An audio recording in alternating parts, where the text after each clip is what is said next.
Let's shift, let's shift our ellipses, all right? Now, the only thing that's going to change from what you guys did yesterday versus what you guys are going to do today is one measly step. Find your H and K.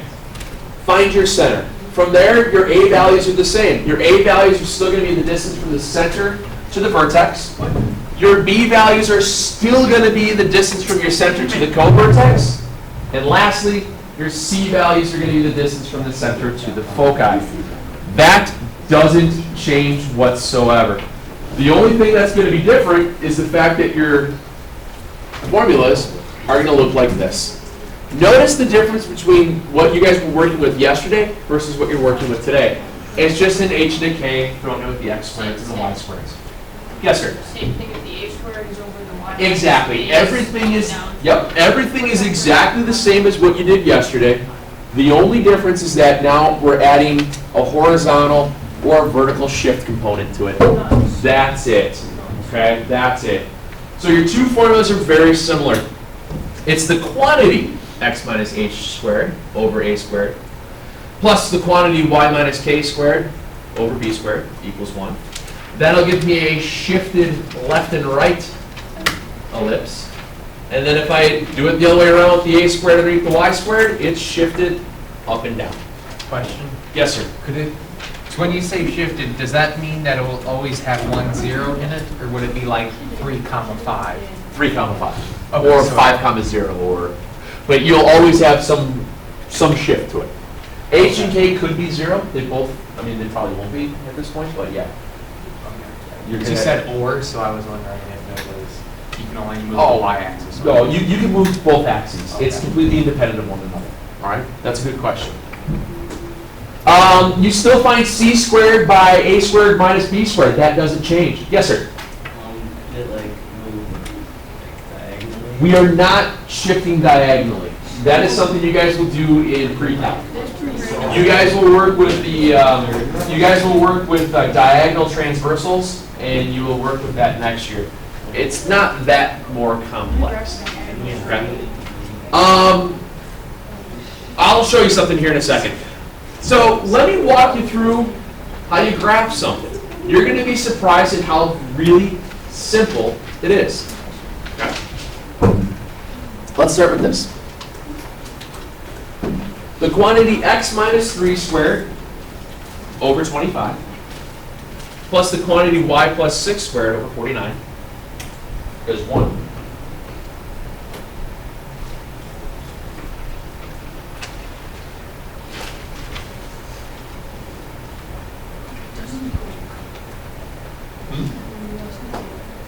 What did you do yesterday?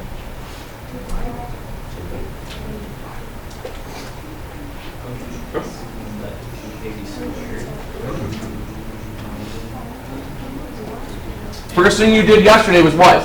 Figure out which way it was going. Yeah. What are they going to do here? Figure out which way it's going. Which way is it going? Very good. And how did you know that? Figure out under the Y. Good. Just like we did yesterday, first thing I want to do is figure out which direction it's going to go, because later on, I won't screw that up. Hopefully. Now I did that, so where's your center? 3, -6. 3, -6. All you're doing is plugging coefficients there. You're not doing any squaring stuff at all. You're just plugging coefficients. Okay. Just like you did with the parabola, the H and K stuff, it's the same stuff. Same thing. Same thing. Same thing. Now, what's a squared? So what is a then? 7. Thank you. What's b squared? You write down the wrong problem again?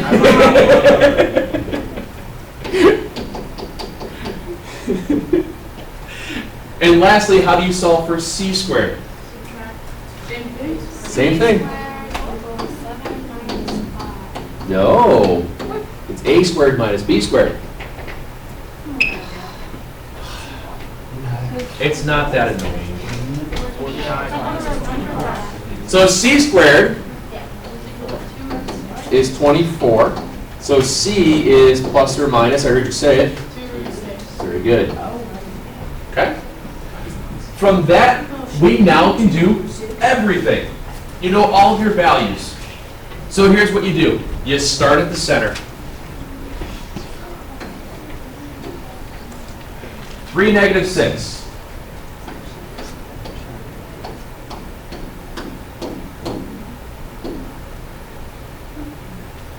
We know that this has got to go up and down for the vertices. Do you agree? How far up do I have to walk to my center? 7. How far down do I have to walk to my center? 7. So we go up 7. So we wind up here at 3, 1. Let me move this down a little bit here. We go down 7, and it winds up at 3, -6 minus 7 is -13. Everybody okay with that? Now, when you go to plot these points, since you're shifted off of the origin, Wait. it's the A value to distance from the center to the vertex. Oh, yeah, okay. Now, one of the things I want you guys to remember is since you're shifting these things, it's not where everything's just nicely bounded around the center. You can plot all your points and then write down your ordered pairs, which is pretty easy. As soon as you get a set of these things, take a second, write them down, okay? Because you're going to do the same stuff. We're going to make that list. I know my vertices are at now 3 and 1 and 3 and -13. I wrote it down. I don't have to worry about it again. Now I go find my co-vertices. My co-vertices are going to be moving my x values now. I'm moving left and right. How much? 5. So what's 5 plus 3? 8. What's 5 minus 3? Good. 8, -2.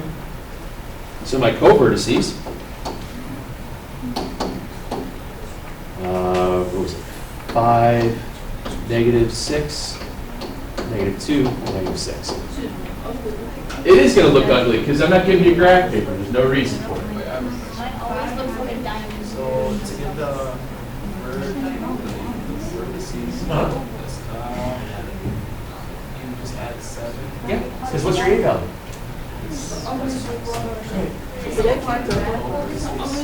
You're adding subtract your U value. Okay, and you did the same thing yesterday with the, what is that, 0? That's just the same stuff. Yes, ma'am? How should we have 5 to -6?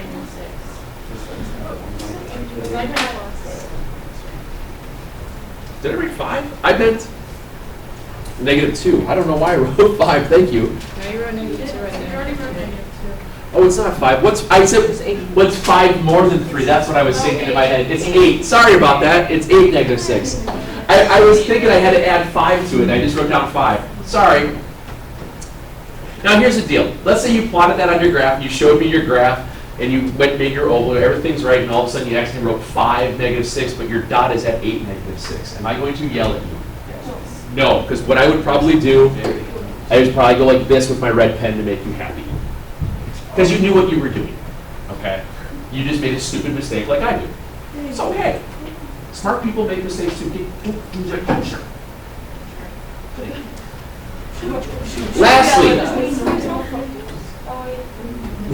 Lastly, I have to walk the focus. Now this goes back to what we were talking about earlier. We had a focus value that was c squared was 24. So that meant that my c value was the square root of 24. We wrote that down to be 2√6. All right. Now we know that 2√6 is almost 5, right? Because the square root of 24 is almost the square root of 25. I know that my focus is going to be going vertical because my vertices are vertical. You okay with that? Yeah. So here's what happens. We're going to walk off about 5.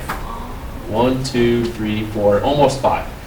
1, 2, 3, 4, almost 5. So you're not looking for I'm not looking for perfection here because here's what happens. What coordinate did you add 2√6 to, the x or the y value? Look at your ordered pairs. Remember, you're adding to your center. What are you adding to, the x or the y value to go vertical? Or y. So here's how you write down your ordered pairs when you have funky roots. Your foci. Your x coordinates are the same. They're at, was it 3? Yeah. Now, For the positive one, when I added 2 root 6, I started at negative 6, and I added 2 root 6. That's fine. Leave it like that. Oh, it's not zero. Because it's not perfect. When I subtract, I have 3 negative 6 minus 2 root 6, and that's fine. Leave it. You don't have to do anything else to it. All you had to do is plot a little dot. It's 5-ish, almost 5. But then you tell me specifically where it is in terms of an exact answer. It's negative 6 plus 2 root 6. That's where the focus is. Okay? And that's legitimate. That's fine. You don't have to do anything else with it. And you're done. That's right.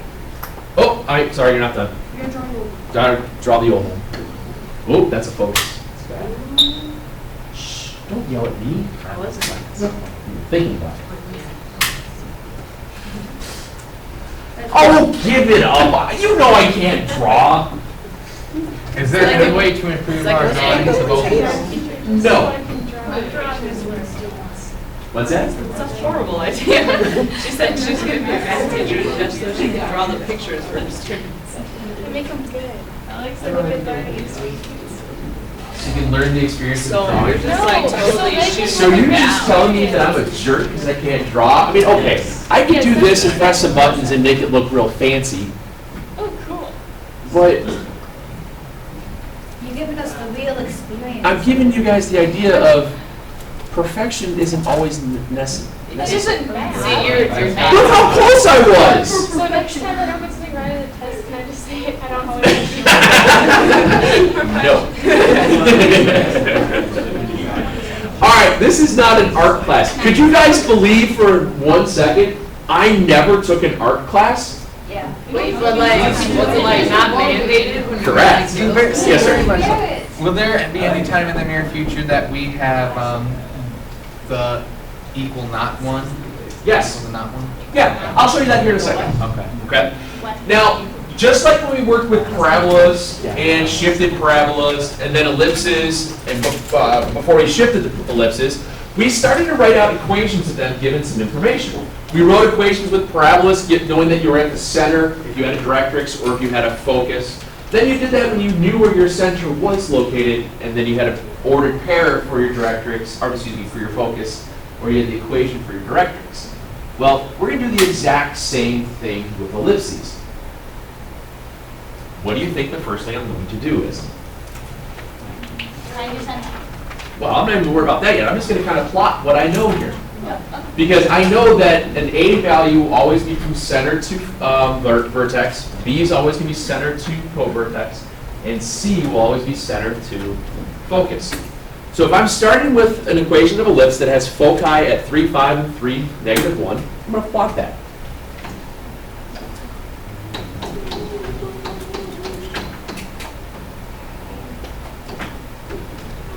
If it has foci there, and vertices at 3, 6, and 3, negative 2,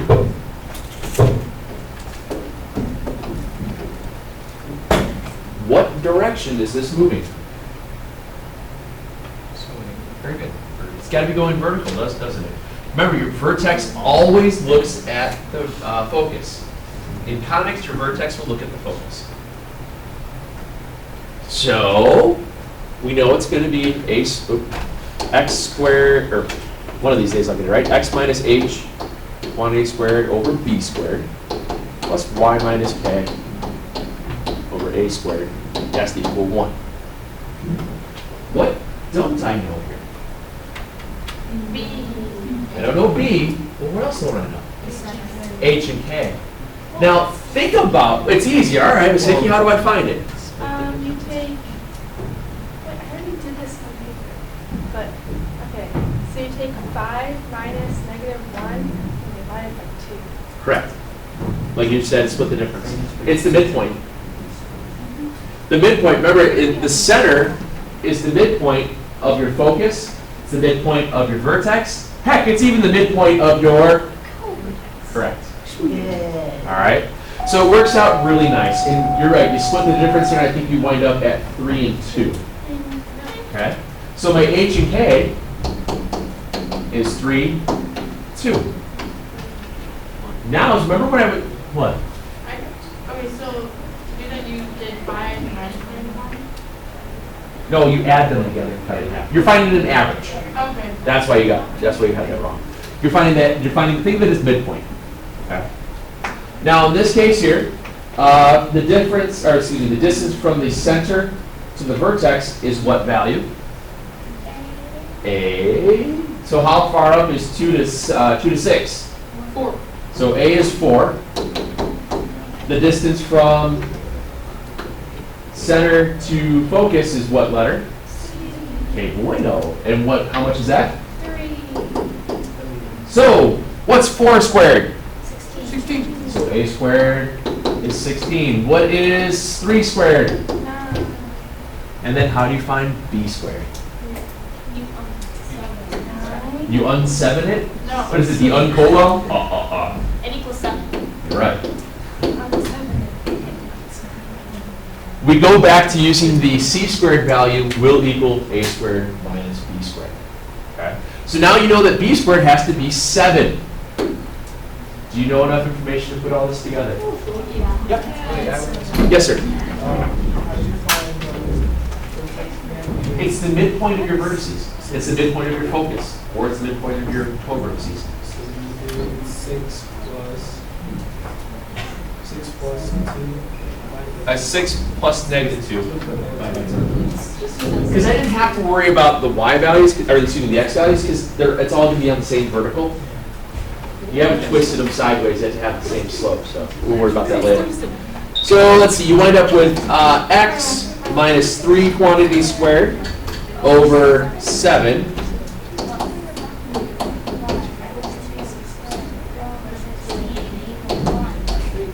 Yay! No, because now think about the 3 different things that we did with the last stuff. First thing we did was graph. Second thing, you wrote equations. Well, no. The 3 different styles that we looked at. We've done ones with graphs. We've done ones where you had to write the equation. And you gotta write. Yeah, from what did we do last time? Well, we don't have to worry about this, but you could find the rest of this if you had to, right? No, what if we did this? Now what are you going to do? Yep. How many times do you think you have to do it now? Twice. Don't get mad at me! Seriously, the look on her face is like, oh, I'm going to throw something at him.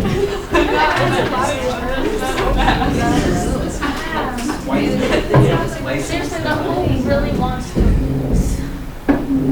You're going to, once again, what we're going to use, this is what you call a quadratic form of a kind. It's written to look a little bit like the quadratic formula. It's just not really nice.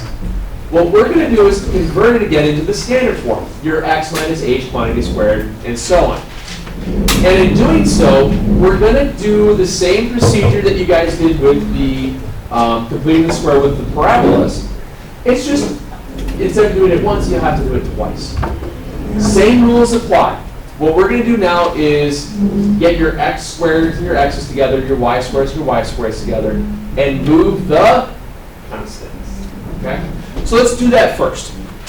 We'll start with 9x squared plus 36x plus 4y squared minus 24y equals negative 36. Everybody okay with that? Yeah. All right. What was the first rule when it came down to completing the square? What's one thing you had to make sure of? Draw the line. No. GCF? GCF. What do you mean GCF? The 9s and the x's and the 4s. Very good. Remember, when you go to complete the square, your really only main rule that you have to start with is that leading term coefficient has to be, sorry, I thought that was Dennis. It wasn't Dennis. I thought it was your brother. It wasn't. Do you ever find his glasses? Well, he doesn't wear them. He's working on them. Text him right now. Tell him I told him to put his glasses on. Okay, good. Thank you. So yeah, what you want to do is make sure you get that 9 out. So we're going to factor out the 9 to start, and you wind up with the quantity x plus 4, or x squared plus 4x blank. And take a picture of me yelling at him. Wait, why didn't you? Because, hold on, what I'm doing here is I'm setting this up to complete the square. I just take out the coefficient. And then I'm going to factor out the 4, y squared minus 6y blank.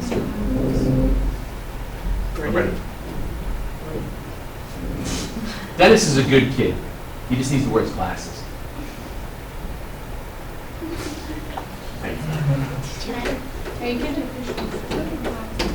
That's illegal. So, since I factored out a 9 times something and a 4 times something, what do I have to put back on the right side? Oh. Just like you guys did with the parabolas. Divide by. If I factored out a 9, then I multiply it by something, factor out a 4, multiply it by something. Divide. I have to put in a 9 times something and a 4 times something. Just like you did last time. Yes, ma'am? So why do you have to draw a line? In here, that is where you're going to put the C value when you actually complete the squares. For me, it's just a reminder of where it's going to get placed. That's all. It's just a, because a lot of times when students go to complete the squares, they forget that they have to add something into both sides. By putting that line there, it's going to remind you, I got to put something there. All right? So now I'm going to go through the completing the square process. What's half of 4? 2. What's 2 squared? 4. So I add 4. See what I mean by putting that little thing where to put it? I'm going to add 4 to both sides. Okay. Wait a minute. Why did you put the 9 over there though? I don't think we Didn't did I? this last time. We did.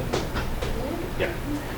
Just think about it. If I factor out of 9 out of this, it's still 9x squared plus 36x plus 36. By taking the 9 out, when I put this 4 in here, I have to multiply it here as well. Does that make more sense? Okay. Yeah. So now, my term for the x values become 9 times x plus 2 quantity squared. Because half of b was 2. Okay? Do the same thing for the y's. What's half of negative 6? Good. Half of negative 6 is negative 3. Negative 3 squared is how much? 9.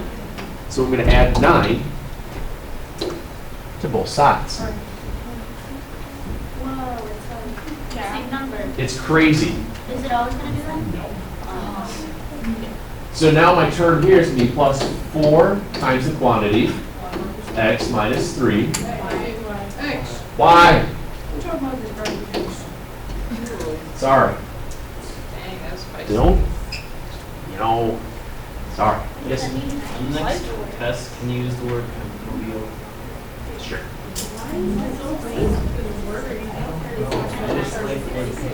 Now, here comes a tricky question.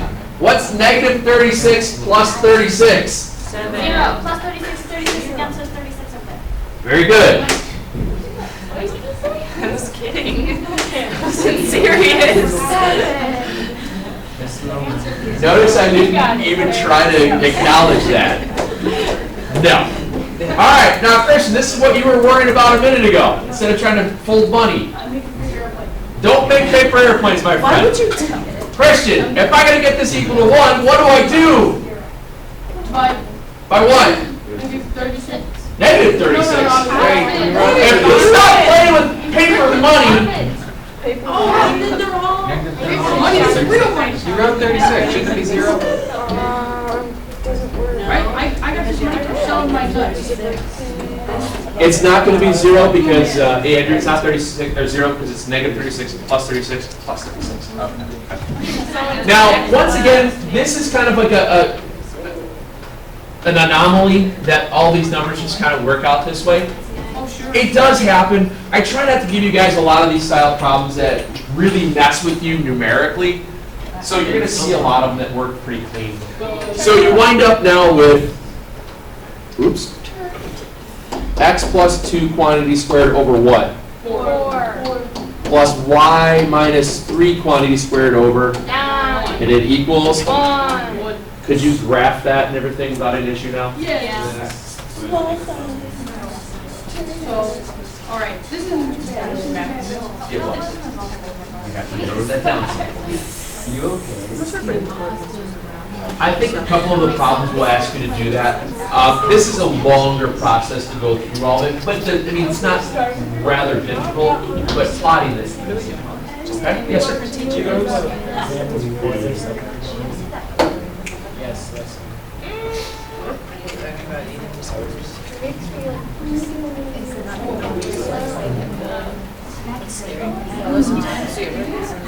Like I should have made that. That was happened to me before recess. I'm like, I mean, I never actually make myself. That's the sunglasses stand, yeah, that's the sunglasses stand. That usually stays until about December. Let me give you a handful of these to try. What I'm looking at doing tomorrow is, for those of you guys that had your performances ready and done, email them to me. Email me the link, that way I can get them up and ready to go, all right? Send me the email. Email address to people who have forgotten this. It's, We referred to you as Sean. oh, Yeah, you're mentioned in ours. there's like 17 different email addresses the school district has given us. This one works, so I don't care. Use that one, but let me give you guys a couple of these to try, because tomorrow what I want to do is give you guys an opportunity to show performances. Then after that, I want to talk about shifted circles. Shifted circles is, you did it last year in chapter 10. You did it. It'll take me 5 minutes to remind you of what you did, and we'll call it a day. All right? That way I don't have to try and start hyperbolas over a weekend that you won't do any work anyway. Hey, I will. You know, I already know that, so why would I even bother trying to work against that? All right? Sometimes some teachers just don't have common sense. And sometimes I don't either, but I know better.